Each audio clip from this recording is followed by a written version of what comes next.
You're listening to In Clear Focus, fresh perspectives on the business of advertising, produced weekly by Big Eye.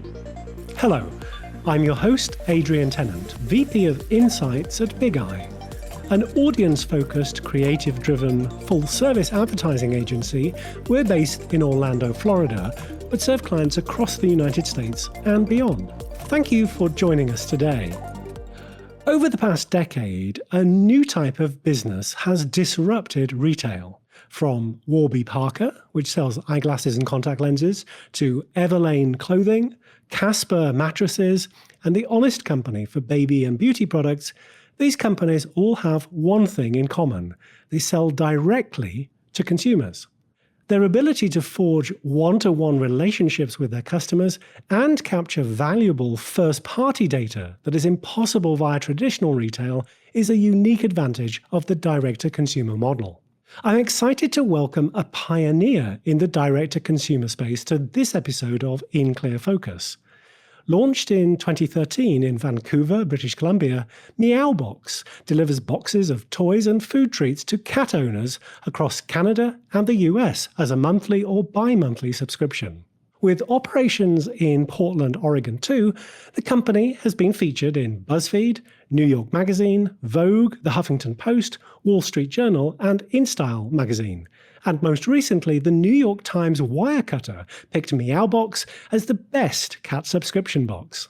The co-founder and chief executive officer of Meowbox is Olivia Canlas, who is joining us today from her office in Vancouver. Welcome to In Clear Focus, Olivia.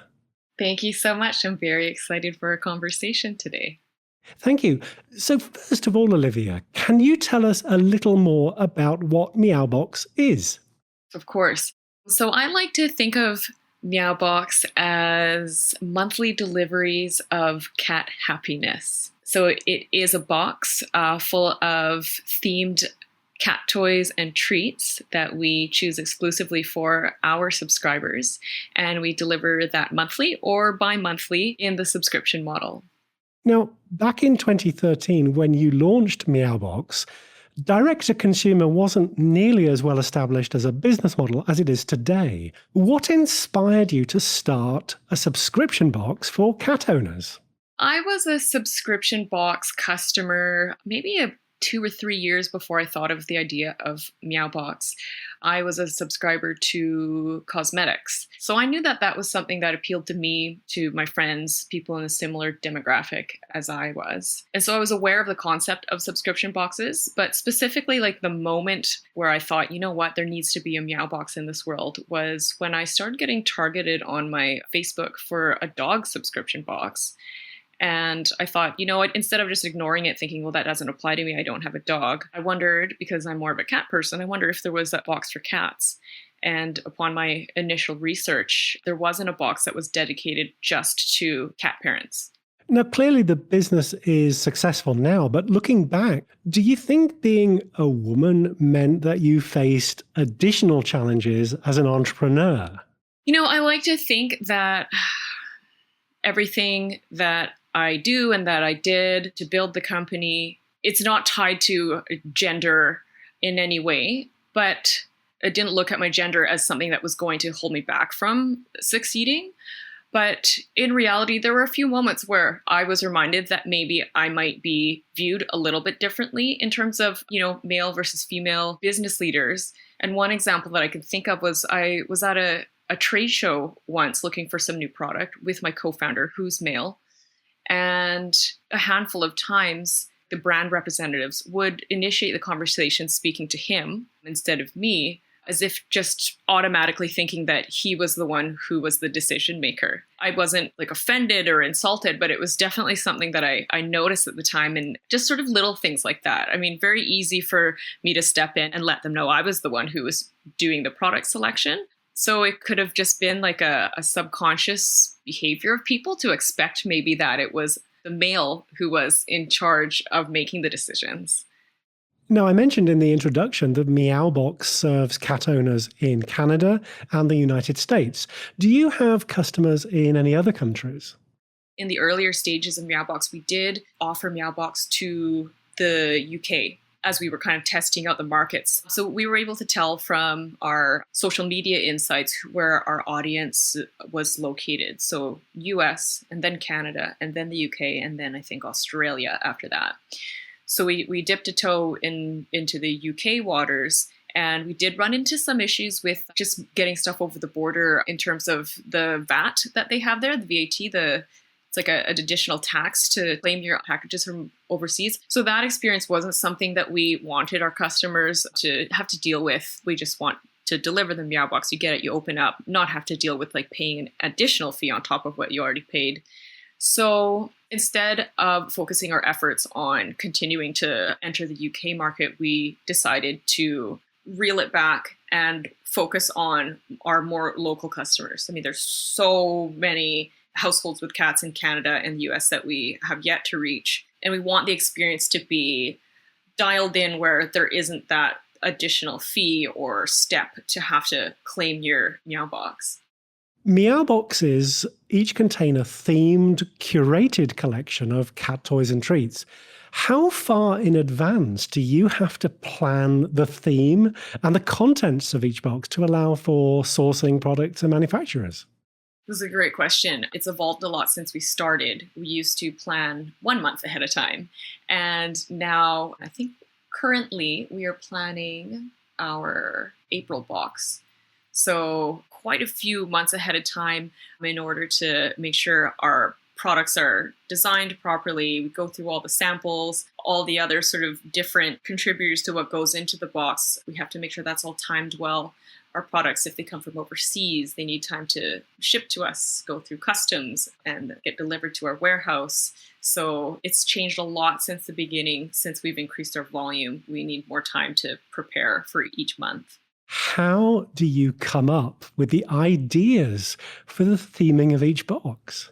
It used to be a lot easier at the beginning when it was just start and we were fresh with ideas. Like, it was actually difficult to choose from all of our ideas, narrow it down to just 12 in a year.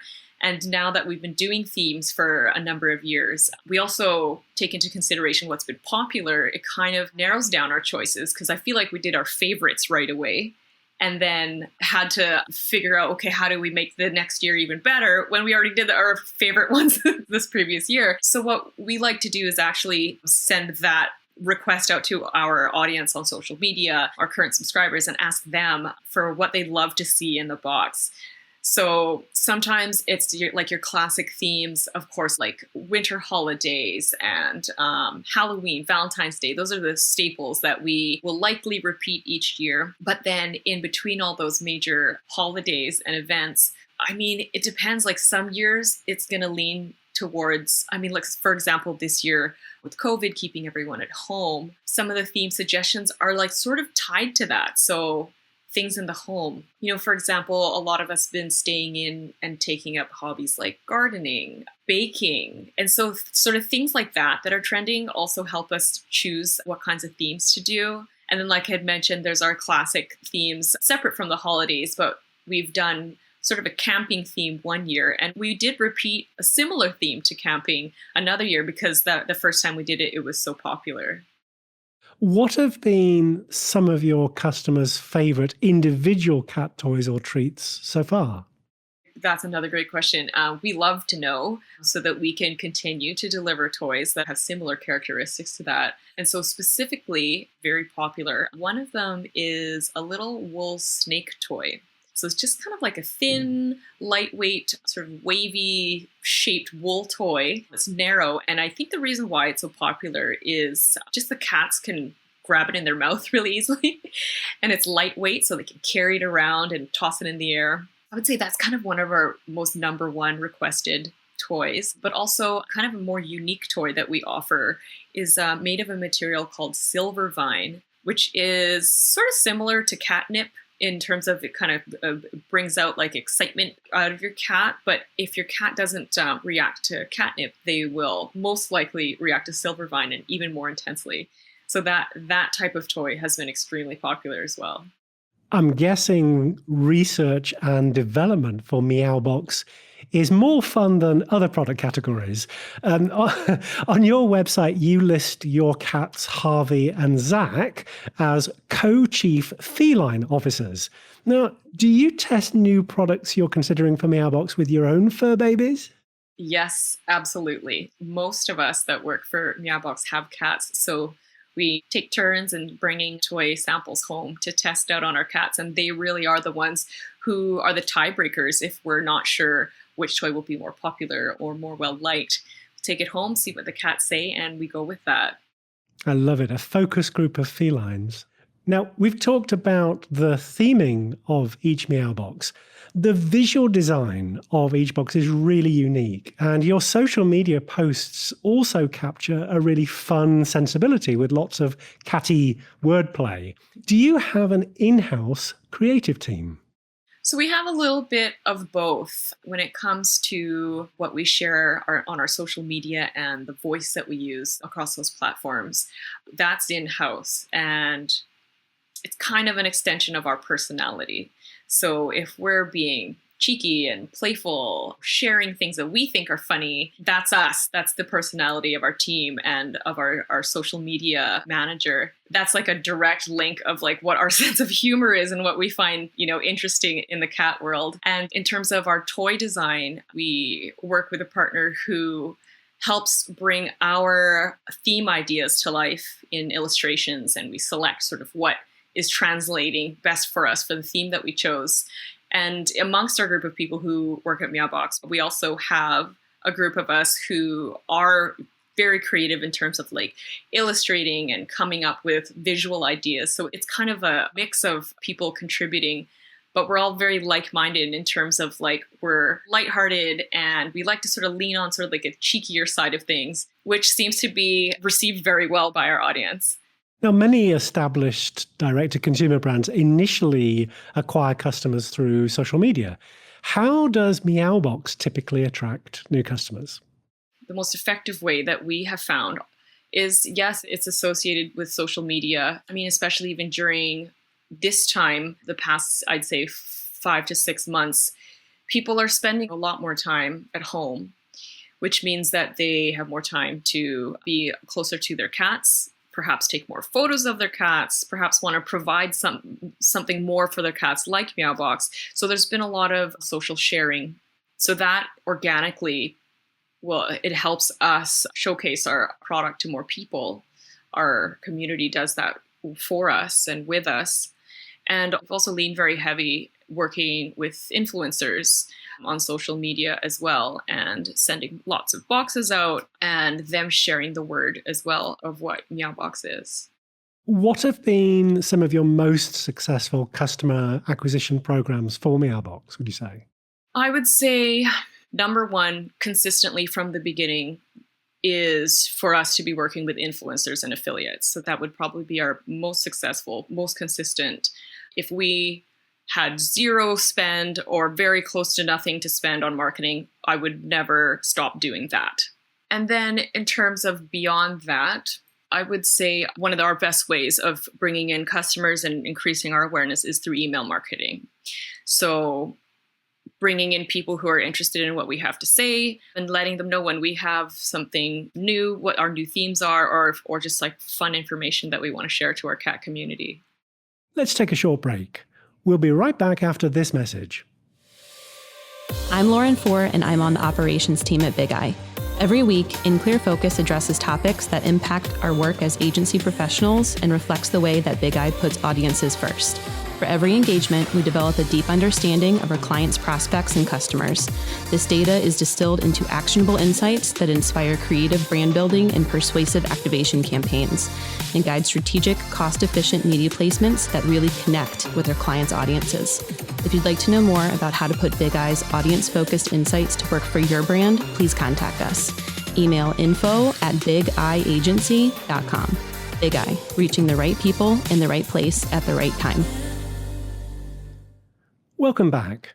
We're talking to Olivia Canlas, co-founder and chief executive officer of the direct-to-consumer cat treats and toys subscription service, Meowbox.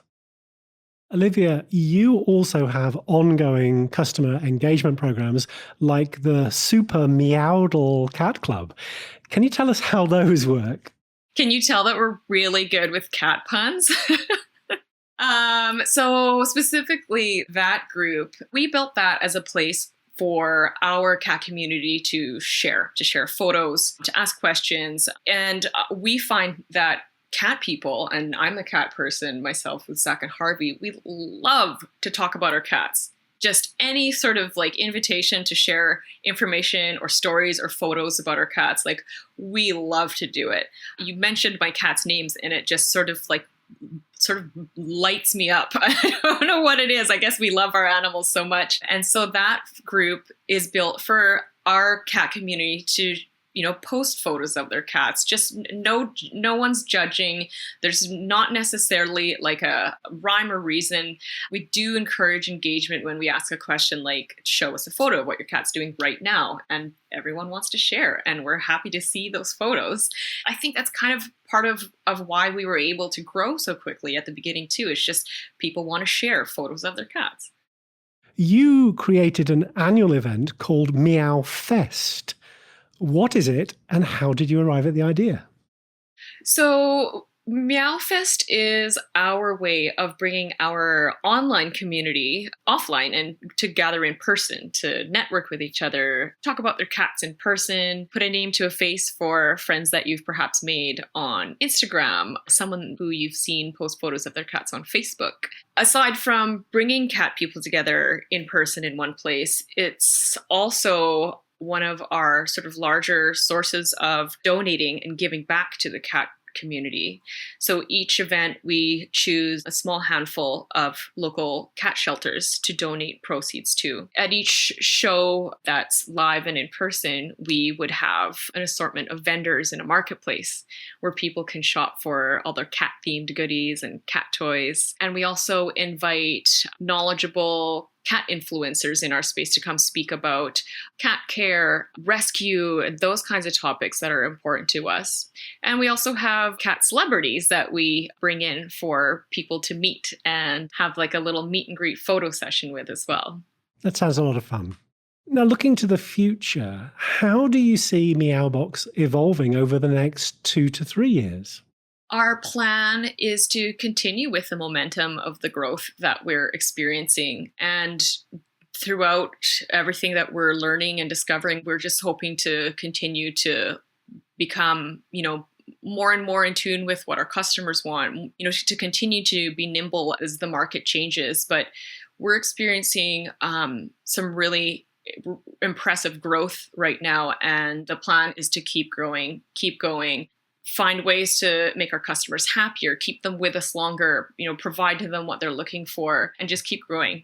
Our goal is to reach as many cats in as many households as possible.